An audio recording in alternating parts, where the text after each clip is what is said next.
Falcão e Soldado Invernal já chegou ao seu terceiro episódio e ainda assim já existem alguns detalhes que a gente já pode explorar dentro dessa história, mesmo com poucos episódios. Então vem comigo que eu vou te apresentar alguns detalhes, algumas informações que talvez tenham passado despercebidas por você ao longo desses 3 episódios. Olá, meu nome é Felipe, eu sou o diretor por aqui e essa é a Corporação Seven.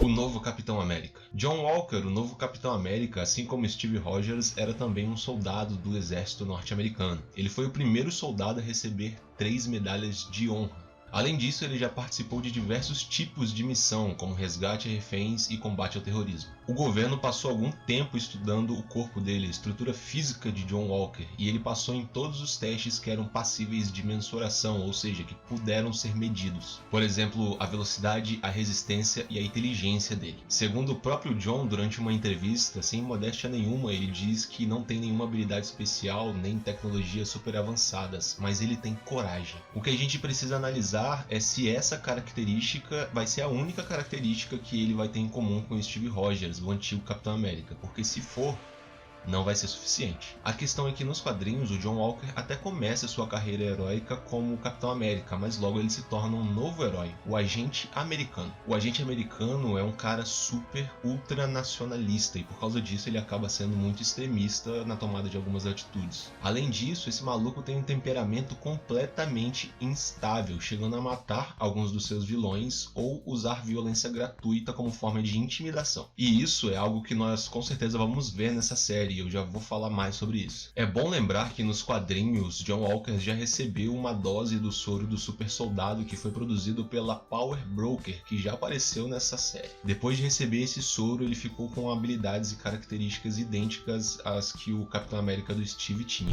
Lemar Hoskins. Amigo de longa data de John Walker, Lemar Hoskins é uma espécie de novo Bucky, o ajudante do Capitão América. Nos quadrinhos, o Estrela Negra surgiu exatamente dessa forma, como um ajudante novo, um novo Bucky do Steve. Só que com o passar do tempo ele começou a ganhar mais destaque e começou a ganhar histórias independentes, deixando de ser um ajudante e trabalhando como um herói consolidado. Apesar disso, o Estrela Negra nunca teve participações tão significativas ou importantes nos quadrinhos, algo que pode ser mudado agora com a série. Capitão Marketing. Desde o primeiro filme, Capitão América, o primeiro Vingador, nós vimos que a figura do Capitão América sempre foi muito utilizada como peça publicitária. O Capitão América era responsável por fazer propagandas, filmes, minisséries, eventos públicos, assinar cartazes e muitas outras coisas. E logo no primeiro episódio dessa série a gente já observa que isso não mudou, mesmo com o tempo. É bom notar que a postura do Capitão América, o original, o Steve Rogers, mudou depois que ele saiu do controle do governo, logo após os eventos de Capitão América, o Soldado Invernal. Quando ele começou a trabalhar por conta própria, essa função de figura pública deixou de ser obrigatória. Ou seja, nada de eventos, propagandas ou assinaturas, apenas o bom e velho trabalho de um herói. Mas como o escudo está sob posse de uma pessoa que está sendo controlada pelo governo, é natural que exista uma agenda pública para ser cumprida.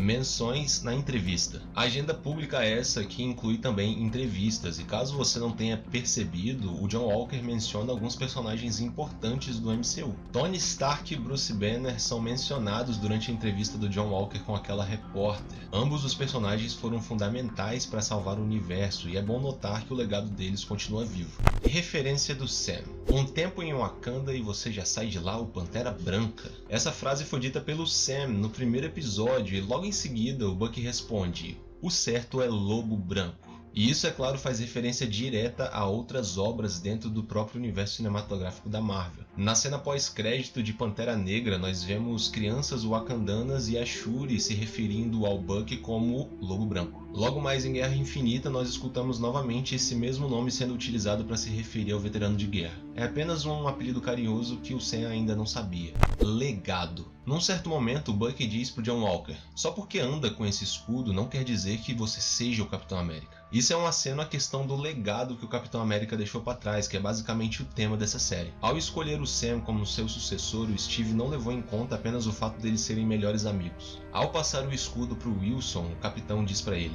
você é um bom homem, Sam. Isso deixa muito claro que o legado do Capitão América não se trata apenas de saber lutar, de atirar ou carregar um escudo. É sobre ser genuinamente bom. O Capitão América, o Steve Rogers, era bom e ele viu essa mesma bondade no Sam. A mesma bondade que o Dr. Erskine viu no Steve há muitos anos atrás. Por isso que o Bucky tá tão indignado com o fato do Sam ter jogado isso tudo fora, um legado tão grande fora. O Steve sequer conheceu o Walker, nem mesmo o Sam ou o Bucky conhecem o John, o que realmente gera indignação para as pessoas que conheciam verdadeiramente e de perto o coração do Capitão América original. Mas aí fica o questionamento: se o Steve Rogers conhecesse o John Walker, será que ele passaria o escudo pro John? Será que ele deixaria o legado ao cargo de John Walker? Eu particularmente acho que não, e eu vou explicar isso mais à frente. Referência à granada. Já pulou em cima de uma granada? Essa pergunta foi feita pro Bucky, direcionada diretamente ao John. E é lógico que o Walker respondeu sim, umas 4 vezes, é um lance que eu tenho com o meu capacete. Além do tom irônico do John Walker, essa cena me lembra um diálogo que aconteceu entre o Tony e o Steve em Vingadores 1, lá de 2012. Nesse diálogo de Vingadores, o Steve diz pro Tony que o Tony não é um homem que se sacrifica, que deita no arame farpado para outra pessoa passar. E é lógico, né, que o Tony responde no melhor estilo Homem de Ferro. Ele diz que no caso dele, ele cortaria o arame farpado. Na época, esse diálogo deixava bem clara a personalidade tóxica e arrogante do Tony Stark, afirmando que ele não morreria por ninguém, mas daria um jeito de contornar a situação. Algo que hoje, em 2021, a gente sabe que não é verdade, né? Mas agora esse sentimento de arrogância, de toxicidade vindo do John Walker retorna, deixando claro que ele não é uma pessoa que se sacrificaria, que morreria pelas pessoas que ele está protegendo. Guerra Civil. Você lembra da última vez que o escudo foi roubado? A Sharon foi declarada inimiga do Estado, o Steve e o Sam tiveram que fugir por 2 anos. Eu não sei o Bucky, mas o Sam não está muito disposto a viver a vida louca. E isso deixa claro um posicionamento político por parte do Sam. Talvez se a Guerra Civil estivesse acontecendo nesse mesmo período que a série está acontecendo, o Sam não ficaria do lado do Capitão América, ou seja, ele concordaria com o Homem de Ferro e assinaria o Tratado de Sokovia. Lógico que isso é fruto da experiência negativa que o Sam e o Steve tiveram durante os eventos da Guerra Civil. Isaiah Bradley, um herói norte-americano com o soro do super soldado abandonado pelo próprio país numa missão suicida contra o Soldado Invernal. Essa é a história de Isaiah Bradley, o primeiro Capitão América negro da história, mas infelizmente é uma história de abandono e de traição. Num determinado momento, Isaiah está conversando com os protagonistas da série e ele faz uma série de questionamentos. Sabe o que eles fizeram comigo por ser um herói? Eles me puseram na prisão por 30 anos. Ficavam fazendo testes, tirando meu sangue. E apontando pro Bucky, a Isaiah finaliza dizendo que nem o seu pessoal fez isso comigo. Quando a Isaiah diz isso pro Bucky, ele tá se referindo a Hydra. Mas e a frase anterior? Quem fazia testes nele? Quem tirava o sangue dele? Já que não era a Hydra, então será que o próprio governo norte-americano fez isso com a Isaiah? E na verdade foi exatamente isso que aconteceu. O episódio 3 nos dá essa resposta e a gente já vai chegar lá.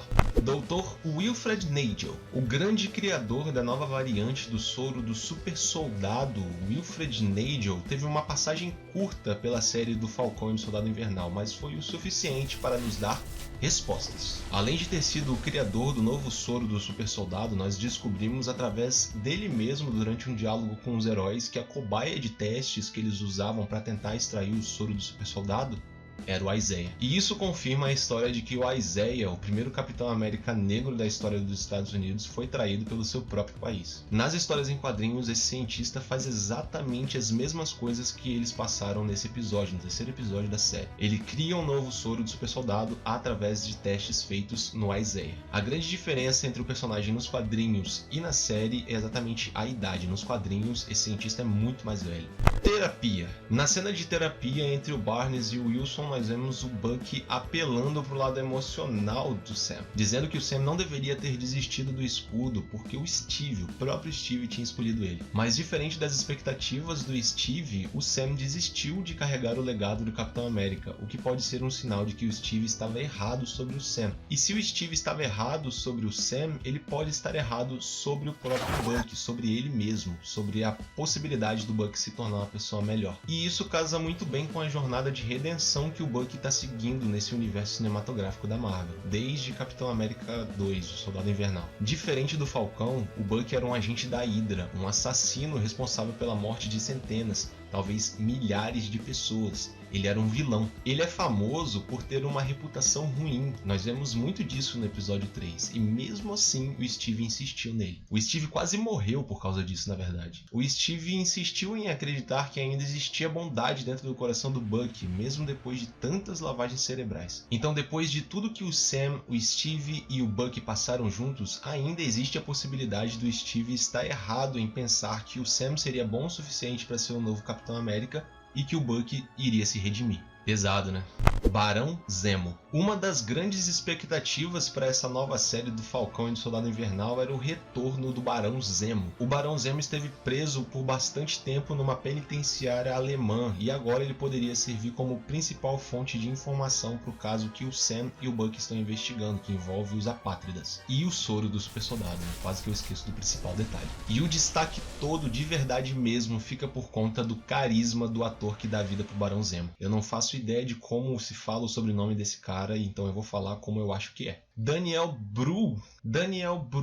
O ator Daniel Brühl deu o tom perfeito para esse personagem. Aquela coisa de aristocrata, da pessoa que sabe exatamente o que é capaz de fazer, a superioridade intelectual. Ele tem a capacidade de passar uma sensação para quem está assistindo de que ele sabe exatamente o que ele deve, o que ele pode e o que ele vai fazer. Ele está sempre no controle da situação. Além do humor que flui naturalmente na cena que envolve eles três, o Bucky, o Steve e o Barão Zemo. E isso acontece exatamente pela história que eles três já têm juntos. O que eu vi do Barão Zemo até agora é realmente muito incrível. Eu espero que essa dinâmica permaneça por bastante tempo. Conrad Mack.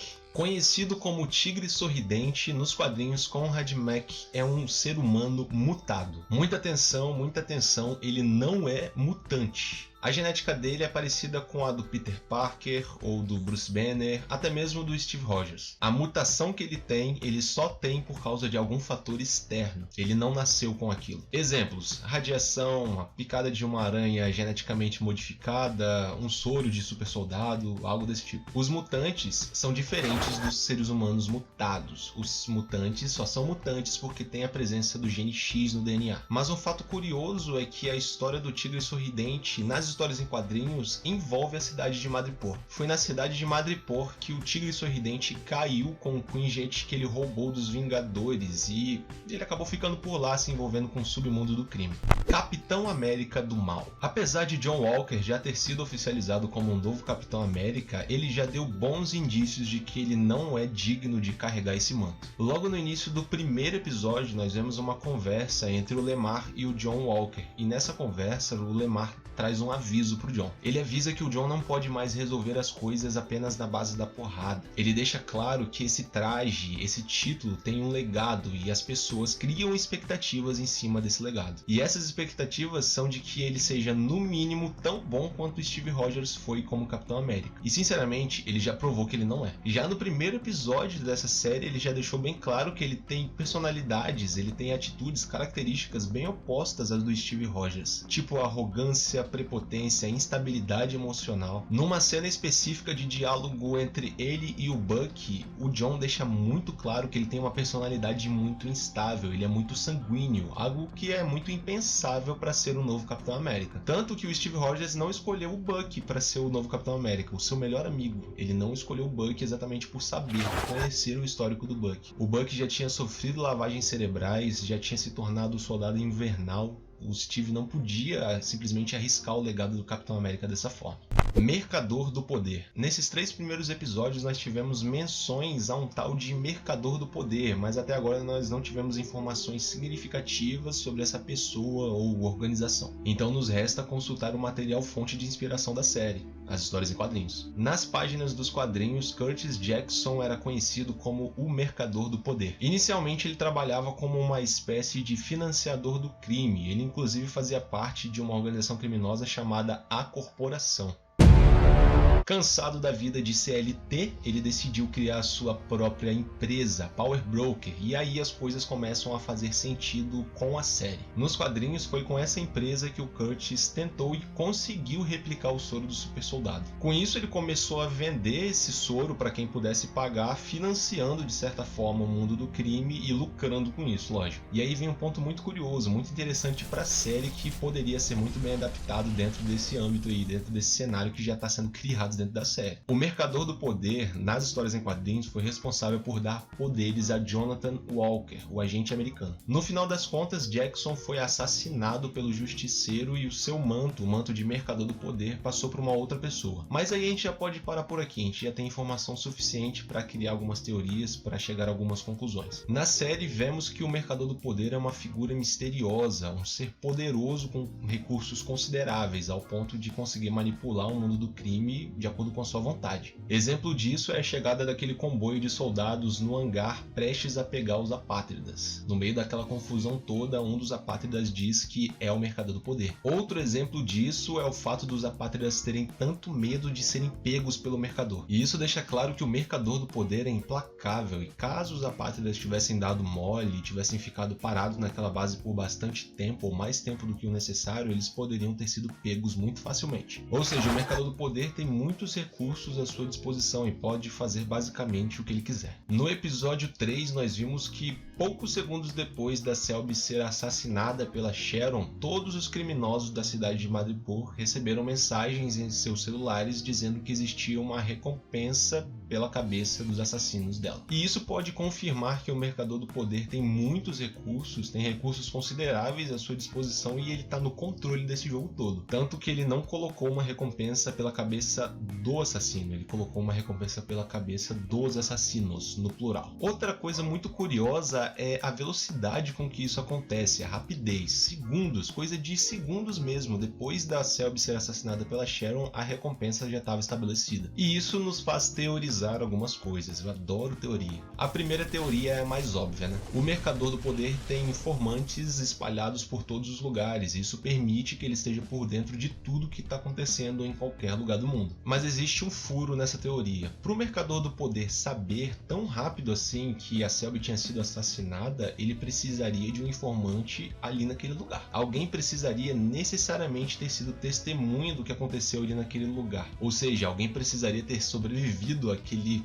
caos todo, e a gente sabe que isso não aconteceu, não tiveram sobreviventes. Outro furo é o fato da recompensa ter mencionado assassinos no plural, mas existe uma pessoa que tem estado em Madripoor há algum tempo, há mais tempo do que o Sam e o Bucky, e tem lidado com esse submundo do crime de Madripoor há muito mais tempo, a Sharon Carter. Bom, sabemos que nem o Bucky, nem o Sam e nem mesmo o Barão Zemo disseram nada, informaram nada pra ninguém. E a Sharon tem vivido durante muito tempo nesse universo completamente novo do crime. E alianças são feitas a todo momento pelos mais diversos motivos. Ela pode muito bem ter se aliado ao Mercador do Poder como uma troca de favores, ou simplesmente porque ela não tinha outra opção, ela foi coagida a se aliar ao Mercador. Ou ainda mais simples do que isso, Sharon Carter pode ser a dona da empresa Mercador do Poder. Ao invés de ser uma pessoa, a Power Broker pode ser na verdade uma empresa, controlada diretamente pela Sharon. Isso é realmente muito possível, faz sentido e é a cara da Marvel. Nos próprios quadrinhos, a Power Broker é um nome dado a uma pessoa e a uma empresa ao mesmo tempo. É tipo eu criar uma empresa com o meu nome, Felipe. Selby. Você sabia que existe um Selby nos quadrinhos? Pois é, a versão da série e a versão dos quadrinhos não tem nada de parecido, mas existe um fator curioso aí nessa história toda. O Selby, que nos quadrinhos é um homem e não uma mulher, é um mutante. Ele basicamente tem poderes tecnológicos, ele se comunica com tudo que é eletrônico no mundo. Então, você lembra que segundos depois da Selby morrer, todos os bandidos de Madripoor receberam uma mensagem no celular sobre a recompensa e tal? Entrando no ambiente da pura especulação, da pura teoria, pode ser que essa mensagem tenha sido enviada pela própria Selby momentos antes de morrer. Sendo uma mutante com poderes tecnológicos, eu não vejo dificuldade nenhuma nisso.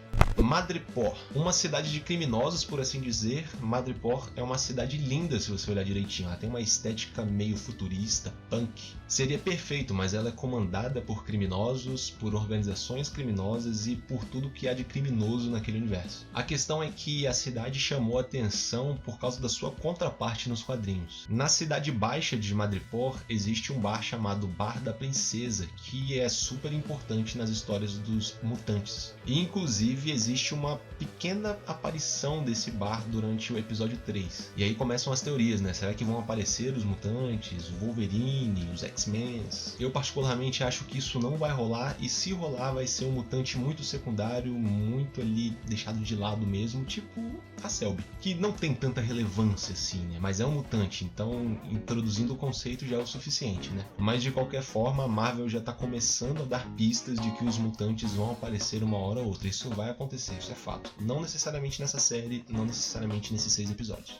Bom, e se você acha que eu esqueci de incluir alguma coisa nesse monte de coisa que eu falei aqui, deixa nos comentários. Os melhores e mais pertinentes vão ficar fixados, hein? E se você gostou do vídeo, deixa o seu like, e a meta desse vídeo vai ser, deixa eu ver, 3 likes. Vamos ver se a gente consegue bater essa meta, hein? E a temporada de inscrição para fazer parte da corporação está oficialmente aberta. E olha só, é 0800. É só você clicar no botão de inscrever-se aqui embaixo e tá pronto. Você vai ter se tornado um membro, uma membra da nossa corporação. No mais é isso, eu te espero no próximo vídeo. Muito obrigado pela sua presença e pela sua atenção, e até a próxima.